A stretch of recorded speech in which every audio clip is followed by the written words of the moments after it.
If you're here to defend sore hands, well, then you're no stranger to clickbait. And as much as Mr. Hands doesn't really hate the piano, I don't really hate him, but I do have some grievances. So here's how we're gonna do this. I'm gonna air my grievances, then I'm gonna play some music for you, and then finally I'm gonna ask you a question.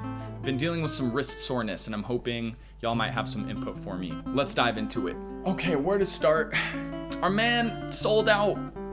He's racking in the views, and for every one practice log that we get, we're getting like 10 reaction logs. So that is my grievance number one, is that the reaction log content is out of control. I can't even keep up, as entertaining as they are. I initially signed on to keep tabs on the practice, and I'm much more interested to hear about what's going on with grad school and guitar practice than what's going on with Rick or T Swift or Jacob Collier. Is this just jealousy, you ask?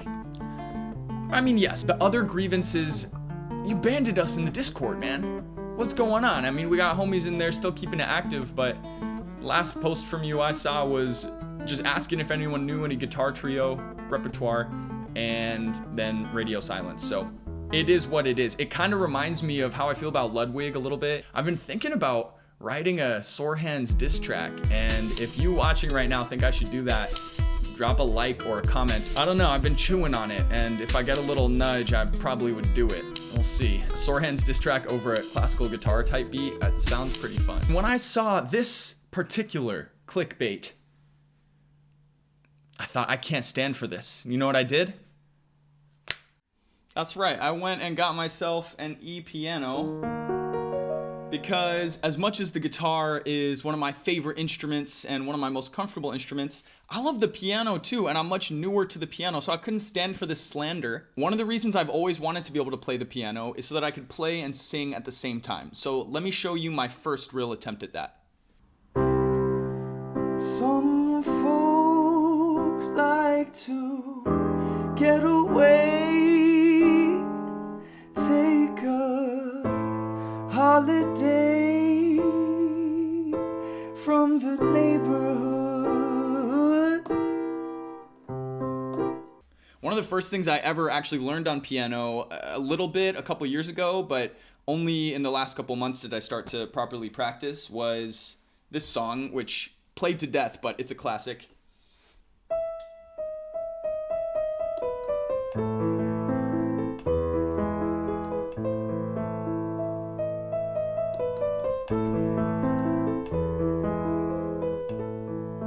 There's also this song that a friend of mine wrote with a friend of his in college that I think is so pretty. It's one of the things that really inspired me to start getting into piano about a month or two ago.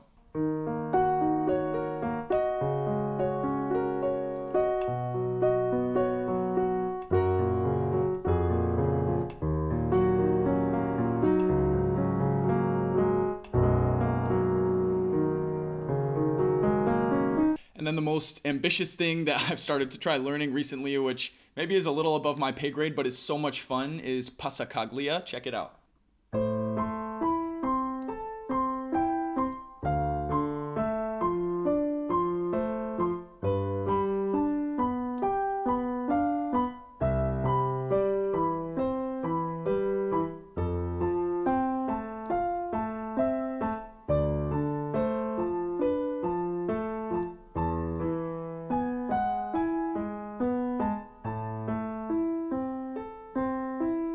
I'm very much still a beginner pianist. I've really only been practicing for a month or two in earnest, and I'm self-taught largely. I have several friends who give me advice, and I'm also using this app Flowkey to learn, which I really love. I'm planning to get the Hanon book soon as well. I've heard so many good things about it.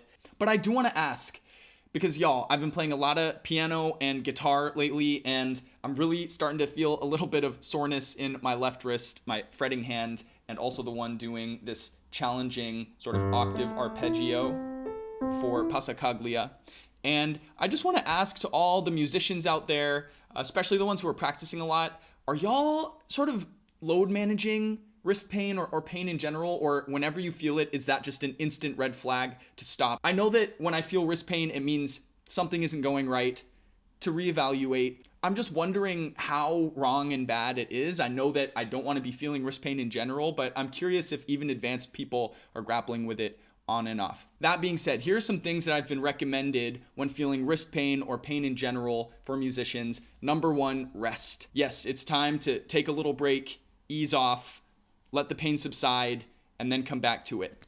The second thing is to reduce the tension while playing. I'm sure there's lots of ways to do this. The two best ways I've run into so far are reducing tempo, so play slower and really focus on the tension in your wrists and body, maybe your back and your shoulders. Also to reduce the difficulty. I know that that's hard to do because we often like to take on these difficult, challenging, inspiring projects, but sometimes it just needs to go on the shelf for a little while practicing the basics, the easier stuff, and getting really good at doing that with low tension until you can return to it with better technique. So I don't know, let me know your thoughts. If there's any pianists who are watching this, let me know what you think. Before I go, I just want to shout out Jay Russell Music, who has been giving me a bunch of tips on piano, as well as my friend John Hongel, my friend Julian, my friend Paul, as well as this whole little YouTube Music squad that I've been a part of for some time. John practices guitar, John Yang Music, Tzok, everybody, thank you for your inspiration and your tips. Y'all, if you made it this far and you're not subscribed,